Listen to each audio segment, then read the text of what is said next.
Many modern bikes come with carbon steerer tubes attached onto the fork now, and this is great because it can help make the bike lighter and stiffer. Now, a traditional aluminium steerer tube would often have a star nut that was compressed into the steerer tube, but carbon steerers, like on this bike, use a compression plug like this to help you tighten the headset, and in this video we're going to show you how to correctly install one into your forks.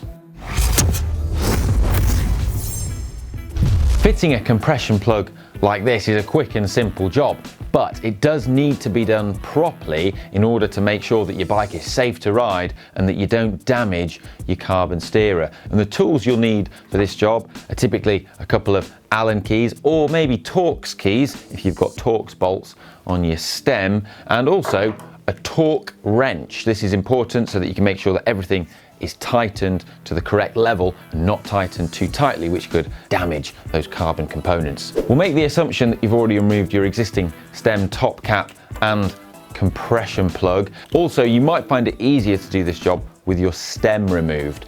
In this instance, I'm going to leave my stem on because my bike has a lot of integrated cables and hydraulic lines, and it's just easier in this instance to leave the stem in place. So first, we're going to disassemble the plug. Now, this will require a 5 or a 6mm Allen key, 6 in this case, and if I unscrew here, you can see that it's made of 3 different parts. So the 3 parts are a top wedge and compression bolt, then you've got this coarse metal sleeve that sits in between, and then this bottom wedge underneath. And by tightening the 2 wedges together, it causes the sleeve to expand and then grip the inside of the steerer tube. Now, before you fit any parts, you should always make sure they're cleaned and properly greased. So I'm just going to give these threads and parts a quick clean because there is a bit of dirt on there. And then I'm going to apply some grease to the threads. This just helps stop them seize in the future. I've applied grease to the threads that connect the 2 wedges together on the bolt, but avoid getting any grease on the expanding metal sleeve, as this could cause it to slip inside the steerer. What you may want to consider applying here is some carbon assembly paste or carbon gripper compound to this particular area. To reassemble the plug, simply take the bottom wedge and the sleeve, and then take the top wedge and the bolt and screw them in together. This only has to be sort of finger tight. I am going to use the Allen key though. In order to allow for the compression plug to tighten properly once it's inside the steerer tube, it needs to have some resistance when we try and insert it. So like as it is now, that is too loose. So what you should do is tighten it slightly with your Allen key, just a few turns, not much, and then test it. Still a bit too loose. I'm going to tighten it a bit more, make that sleeve expand. The amount that you'll have to do this varies from bike to bike, as the internal diameter of steerer tubes does vary. An important thing to point out is if you have left your stem on, as I have done, then you need to make sure that the stem bolts are not tight, as this will contract the steerer plug slightly. Don't worry, mine are loose, hence why you can see me able to move my bars. You also need to make sure that there is a slight gap from the top of the compression plug to the top of the steerer. This is so that you can then add your top cap later on and tighten everything down without it fouling. With the plug in place, you can then just nip it up with your Allen key, but then we're going to tighten it to the correct torque with our torque key. This is really, really important.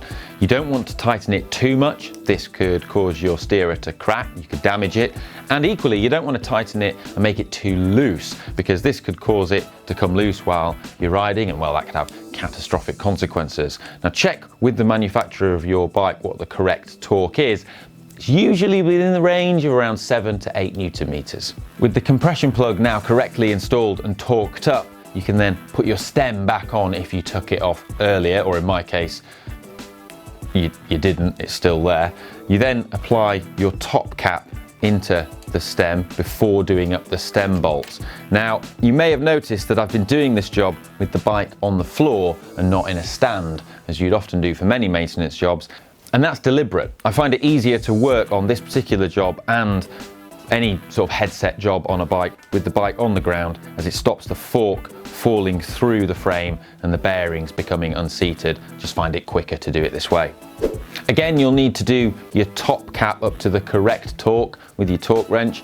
In my case, it's 6 Newton meters, and it's handily written on the top of the top cap. So I'm just gonna nip that up now.